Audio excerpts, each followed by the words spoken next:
Okay, who put the podium so high? And my box isn't here either. Get over here and turn it down. You go first. No.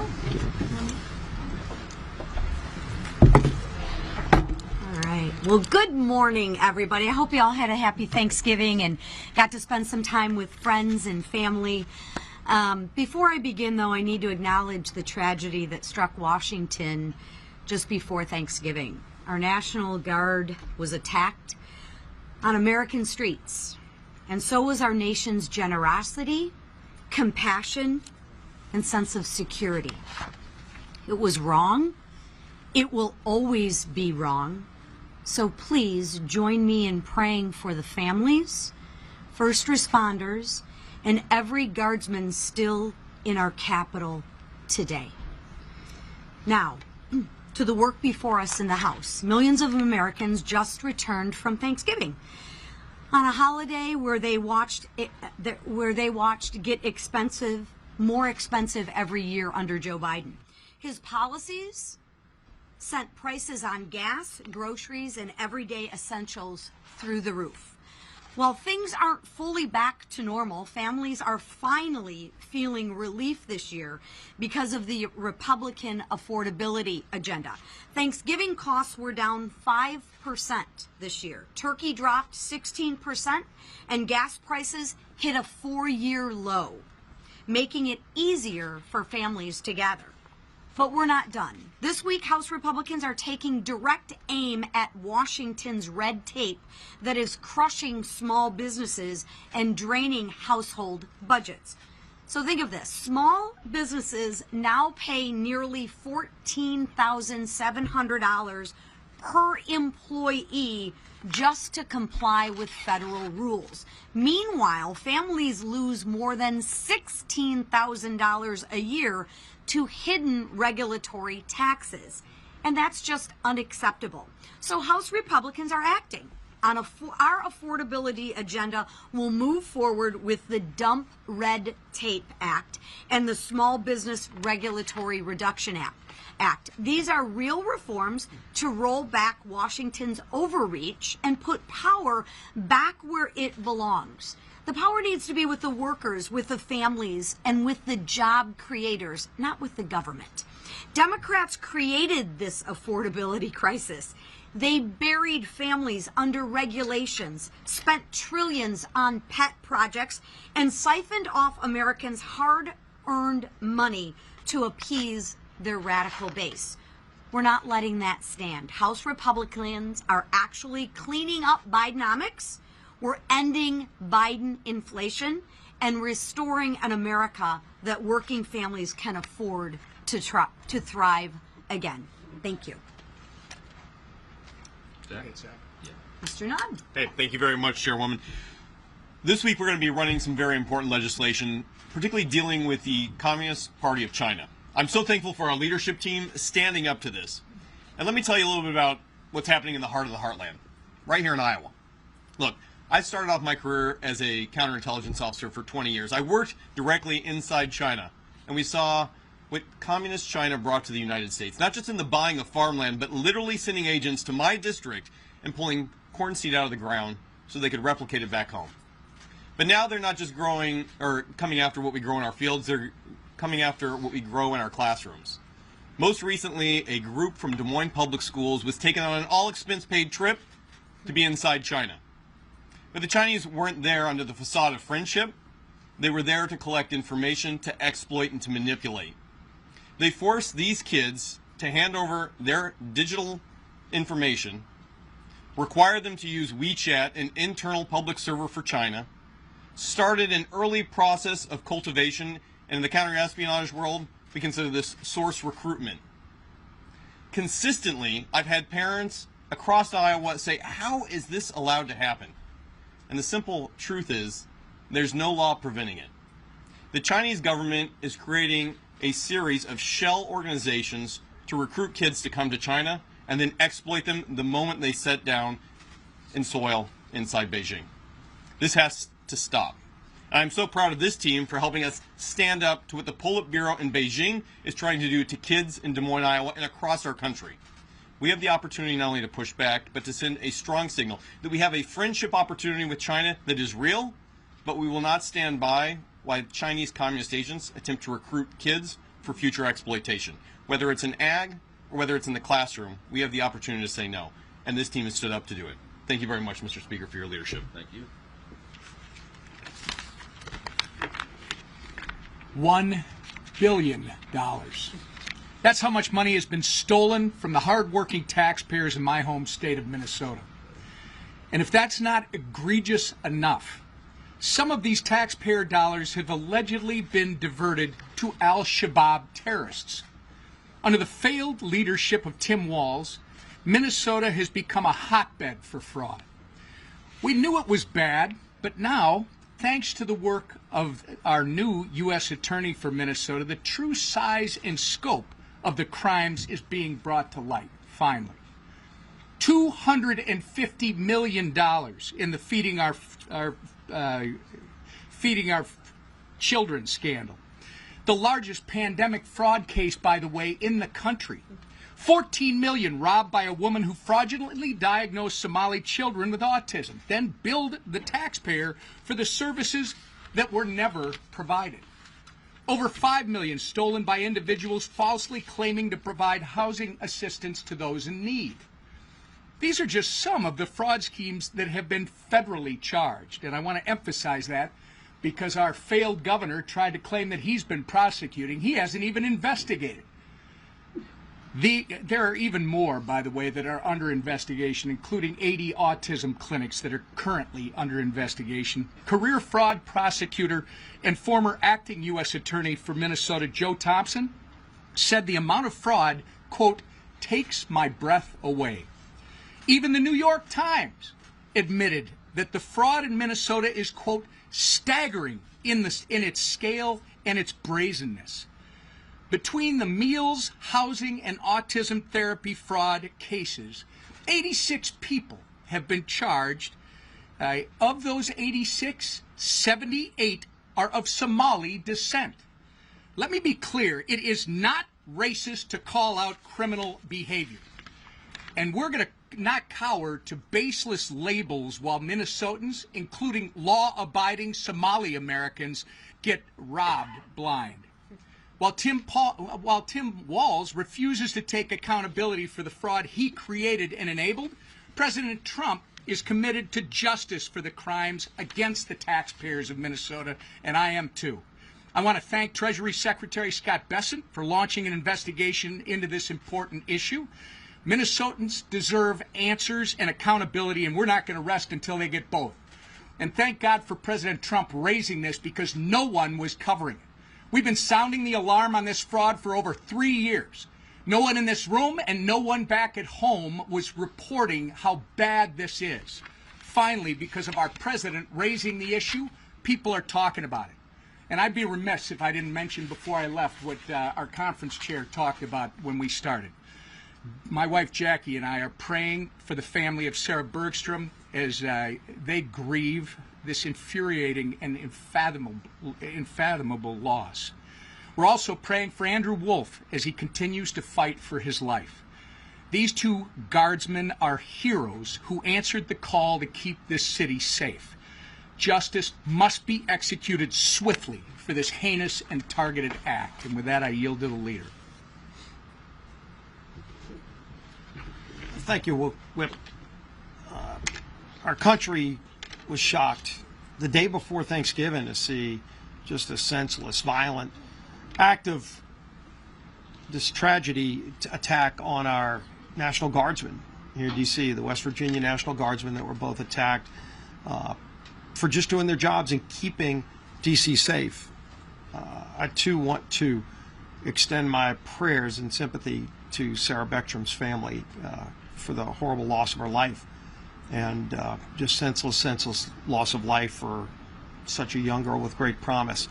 And then, of course, Andrew Wolf, who is still at the hospital fighting for his life from the gunshot wounds that he suffered. And we keep him in our prayers, his family as well. and pray that he is able to recover and come back. And I know the people of West Virginia share that. The people of America share those prayers. This week we have a number of bills we're bringing to the floor to continue to address some of the problems that were created by the Biden administration that drove up inflation, that drove up higher costs.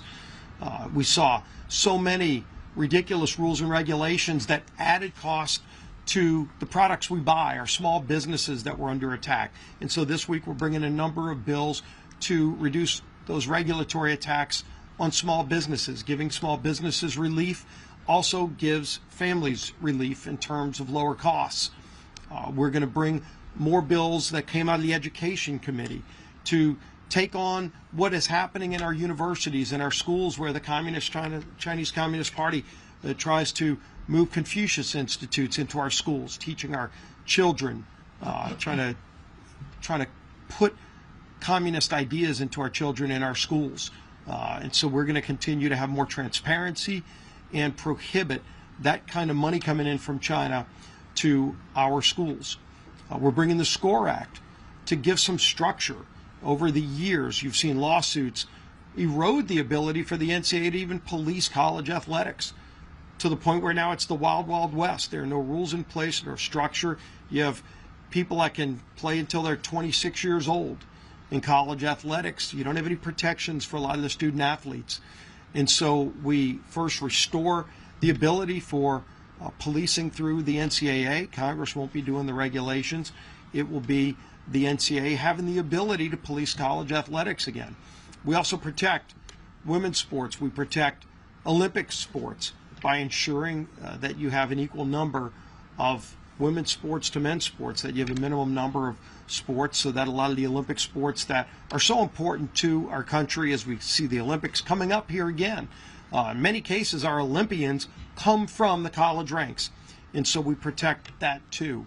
And again, just putting structure in place for what is right now wild, wild west atmosphere. And we're going to continue to work on healthcare proposals to ensure that families have choices and lower premiums. That's what Republicans care about. Democrats have never cared about that since they passed the Affordable Care Act and all the broken promises and lies that went with it. If you like what you have, you can keep it. Probably the most broken promise in all of politics, where millions of families lost the good health care plans that they liked because of the Affordable Care Act. And of course, there's nothing affordable about the Affordable Care Act. All we've seen is increased cost, 80% premium increases. Democrats just concerned about bailing out insurance companies who get record profits, while families see higher premiums because of that failed law. What we want to do is give families options, lower premiums for families. And again, we've brought some bills to the floor already. We're going to keep bringing bills to the floor to do those two things, to lower premiums for families and give them options so that they can get what's best for their families. They don't have to be enforced into a plan that the government tells them they have to be in, that's too expensive for them and doesn't work for their family. They can buy whatever they want that makes sense for them and for their family. So we're going to continue to work on that too as we move an aggressive agenda, and that agenda is led by our Speaker, Mike Johnson. Thank you, Mr. Leader, this leadership team, Colonel Nunn, for being here with us this morning. There is a lot going on, and we want to give you some updates on things. I hope everybody had a blessed Thanksgiving. It is true that our hearts were heavy, of course, with Sarah and Andrew, these two selfless National Guardsmen who were senselessly attacked while they volunteered for service to defend the rest of their fellow Americans, and they literally took bullets for it. And so our prayers are with Andrew as he recovers, and our hearts and prayers are with the family of Sarah.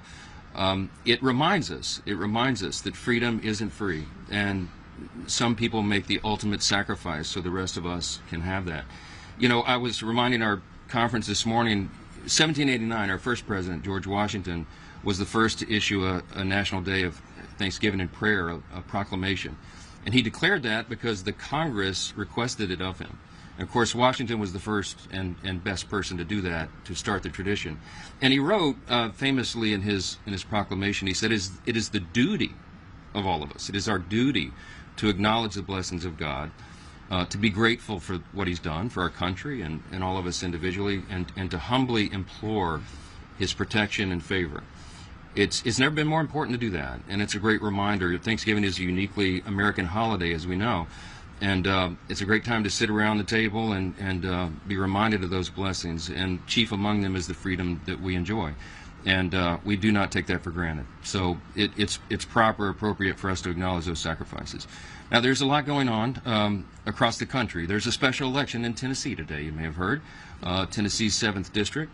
I spent all day there yesterday. I think it was 10 hours and 12 events, I think. I was with Matt Van Epps, our Republican extraordinary candidate for the seat there that is open and will be filled today in the election. He's running against someone who truly is, by any objective measure, a real radical. She famously said that she hates Nashville, which is the largest city in the district, which is kind of an interesting campaign strategy, and hates country music. You know, it's Tennessee. So Matt Van Epps is an extraordinary candidate by contrast. He is a lieutenant colonel in the Tennessee Army National Guard. He's a combat veteran. He flew combat missions, deployed 8 times over to the Middle East, and dodged missiles and bullets for his country. He worked in Tennessee state government and is a highly capable, competent, calm, common sense conservative. He's exactly what that district needs. We're excited for him, devoted husband and father, America First patriot. So hey, if you're in Tennessee's 7th District, Nashville, and 14 counties, go vote today. It matters.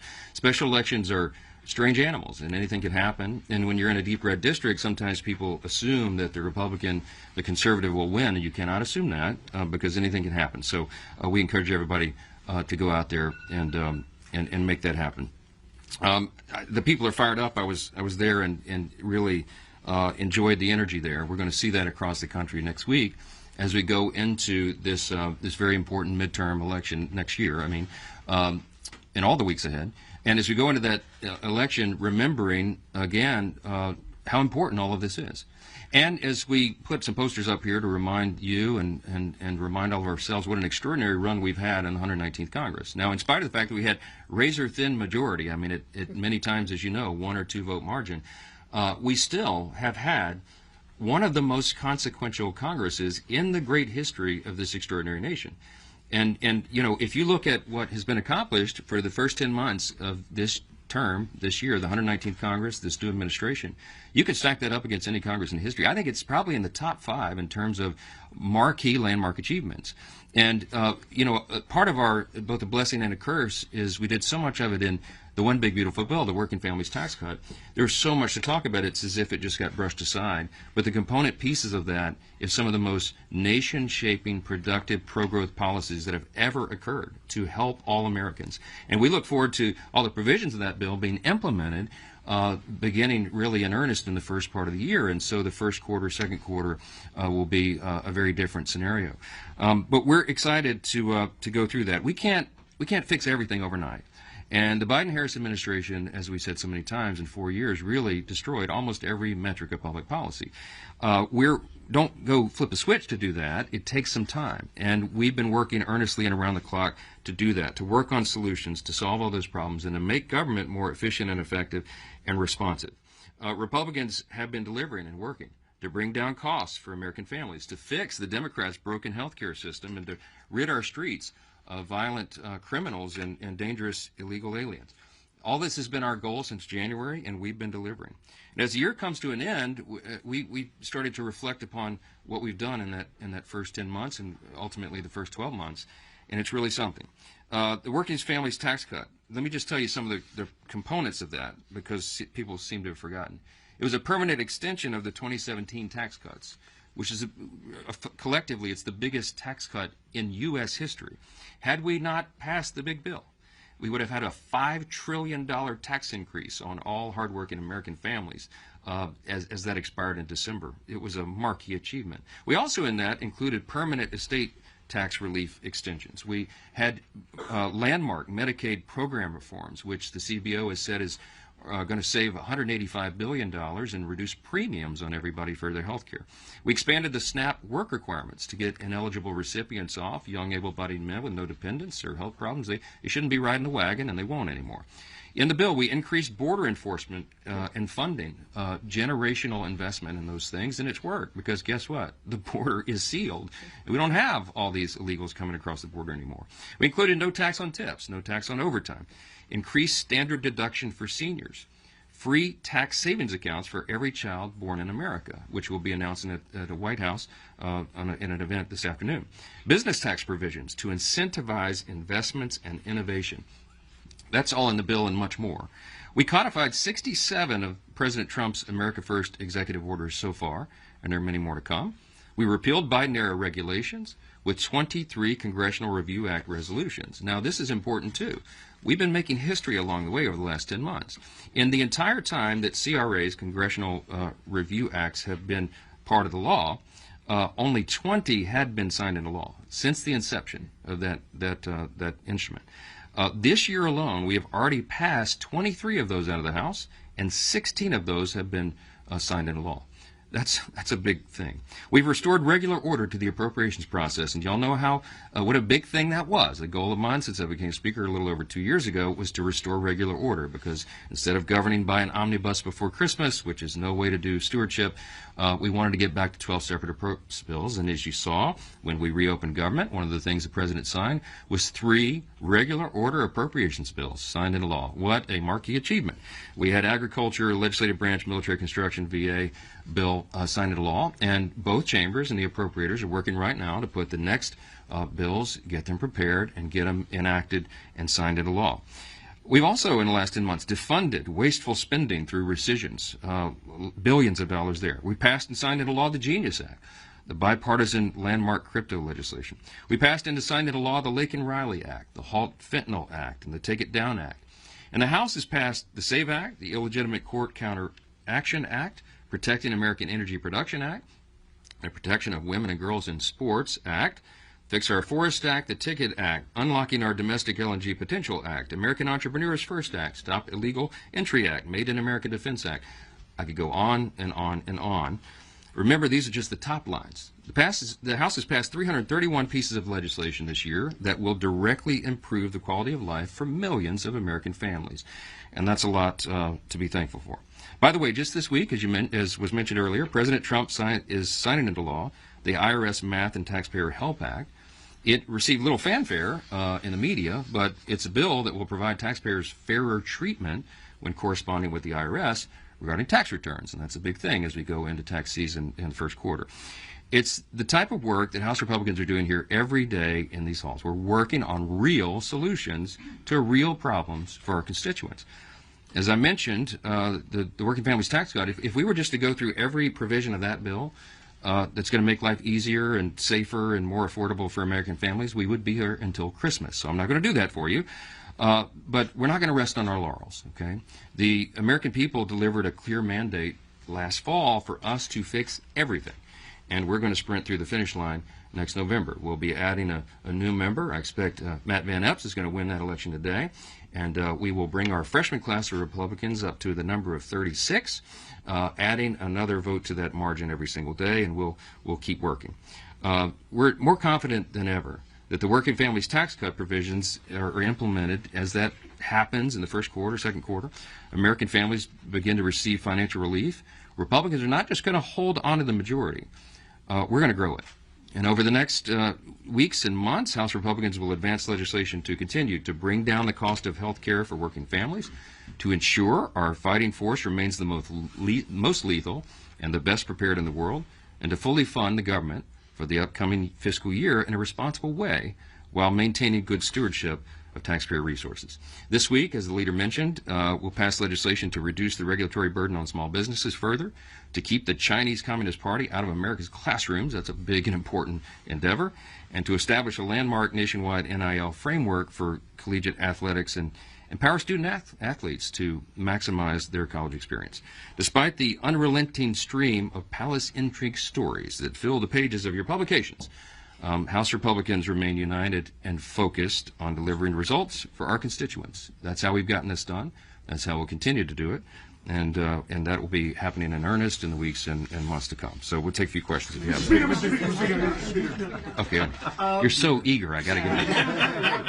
We have a relationship at this point, First off, happy Thanksgiving as well. But quick question: what are your thoughts about and not related to the Minnesota welfare scandal, but specifically, what are your thoughts about President Trump calling Governor Walz retarded? Well, look, that's not the word that I would choose. I think his reaction was probably a spontaneous one to the enormous amount of fraud that was announced there. We're thinking it may be, it could be $2 billion. Congressman Emmer, of course, represents that state, and it is an outrage. And we're told that this was funding terrorist organizations in Somalia, and so it's a lot to look into. I mean, all of us, when we heard the news, we reacted in different ways, and you know, that's not the word I would choose, but I think everybody understands how absurd and crazy that is, and how Congress has an immediate obligation to look into it, and the administration is as well, and we're going to get down to the bottom of that. Governor Walz appears to have a lot to answer for, so it was a really stupid thing. Thank you so much, Mr. Speaker. You talked a lot about your accomplishments, and one you didn't mention is the SAVE Act, which the House has passed twice. It's still awaiting action in the Senate for some reason. But many are still asking when an in-person, same-day, hand-counted paper ballot measure will be passed, and will that be done in time for the 2026 election? Yeah, I've been asking that myself. I think that would be a really important measure to eliminate you know, fraud in elections. And there is some element of fraud in every election. We all know that. And we have a duty as lawmakers to prevent as much of that as is humanly possible. The SAVE Act has been a big priority of ours. I think I did mention it in the list, but it was so long. I certainly intended to. It's an important measure, and we would certainly love to get that signed into law. We need a little help in the Senate, of course, to do that. We don't have control over all elections. The states and our system, as you know, have a lot of responsibility over that, and that is federalism. We support that. The states have that in their jurisdiction of authority.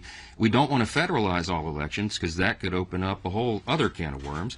But with regard to federal elections, at least, you know, elections for Congress and Senate, we do have some say. And so the SAVE Act would be an effort to ensure that we eliminate as much fraud as possible. I've obviously been a big champion. I was a co-author of it before I became Speaker. We've been working on this, and we'll continue to try to get it done. So it's a big priority. Yes, ma'am. Mr. Speaker, Yes, Mr. Speaker, yes, ma'am. Mr. Speaker. Yes, ma'am. Thank you, Mr. Speaker. Elise Stefanik wrote on social media this morning that you are protecting the deep state by not including a provision in the Intelligence Authorization Act. What's your reaction to this claim, and why is House Republican leadership not united on this? Well, all of that is false. I don't exactly know why Elise won't just call me. I texted her yesterday. She's upset that one of her provisions is not being made, I think, into the NDAA. I explained to her on a text message as soon as I heard this yesterday. I was campaigning in Tennessee, and I wrote her and I said, what are you talking about? This hasn't even made it to my level. The way regular order works is, and I think she should know this, we'll be talking about it, I'm sure, today. The way this works is that it has to go through committees of jurisdiction if it will be attached to the NDAA. And this provision that she's working on, I think, is under the jurisdiction of judiciary. And so there's a four corners engagement and agreement that's required. You all know how this works. The two chairs and the two ranking members of the committees of jurisdiction, which would be judiciary and the House and Senate, all have to agree, or at least 3 out of 4 have to agree. It's typically unanimous to make sure that it makes it onto the bill. Well, in this case, I found out last night, this wasn't even on my radar, that apparently didn't happen. I haven't even talked to those chairmen. I haven't had time because I got in late last night. But apparently those four, the two chairs and the two rankers in both chambers did not agree, and so that provision was dropped out of the NDAA. It doesn't mean it can't become law or even that is a final decision. But I sent my friend Elise a text last night and I said, can you find out what the issue was and I'll help you resolve it. I support her provision. I mean, I would vote for it. I think it's smart. And I'm not sure exactly why it wasn't included. So I don't know why she's frustrated with me. I literally had nothing to do with it, but I'm happy to roll up my sleeves and help her. I want everybody to be successful, and we're going to try to make the bill as best it can be. On the Caribbean boat strikes, the administration has acknowledged that there was a second strike in that attack in September, but they have not said if there were any defenseless survivors. Should they release the video to Congress, the unedited video to Congress and to the American public? And two, if the defenseless survivors were killed, would that constitute a violation of the laws of war? I'm not going to prejudge any of that. As you know, both of the Armed Services Committee and the Senate and the House will be having hearings on this to review, and that's their role. I have been listening. Again, I was pretty busy yesterday. I didn't follow a lot of the news, but I caught up a little bit early this morning. That my assessment of this, my understanding is that most of the people that have looked at this, at least in a preliminary review, say that the admiral who ordered the second strike thought it was necessary to complete the mission. He's a highly decorated, highly respected admiral in the Navy, and he made that call. And so, we're going to have to look at that. I'm sure Congress has a right to look at it. I don't know how much of the tape should be released because I'm not sure how much is sensitive with regard to national security and all that. I haven't had a chance to review it, so I'm not going to prejudge it. But I will say that, it's not an unprecedented thing. One of the things I was reminded of this morning is that under Barack Obama, President Obama, he had, I think, over 550 drone strikes on people who were targeted as enemies of the country, and nobody ever questioned it, okay? And secondary strikes are not unusual. It has to happen if a mission is going to be completed. So I haven't reviewed the scope of the mission. I haven't reviewed that particular strike. I don't know what went into the Admiral's decision matrix, but it's something that Congress will look at, and we'll do that in the regular process and order. I think it's very important for everybody to reserve judgment and not leap to conclusions until you have all the facts, and that's what we'll be uncovering. Yes. Secretary has to testify. Thank you, Mr. Speaker. The first note's a little bit self-serving. It's Giving Tuesday.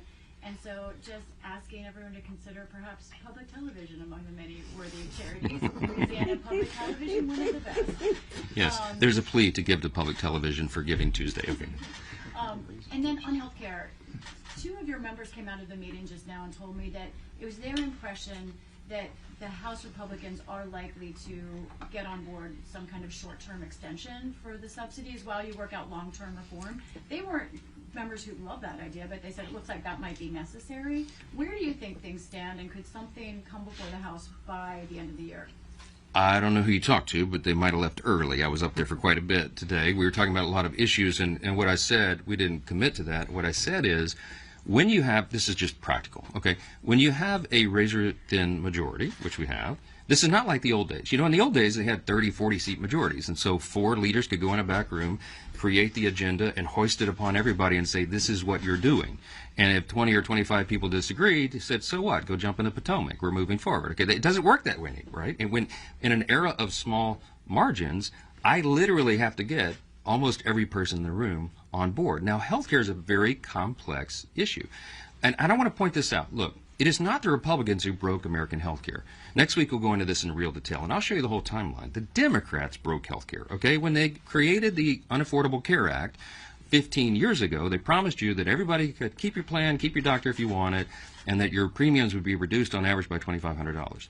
Exactly the opposite was the truth, and premiums have risen in some cases 60, 80% over that time. They broke the system, and every time the Democrats have gone in to try to subsidize the broken system, they've spent more and more taxpayer dollars, and they've been wasted. The COVID-era subsidy only affects 7% of Americans, okay? All this hullabaloo is over 7%. Now, every American, 100% of Americans need their health care costs to come down.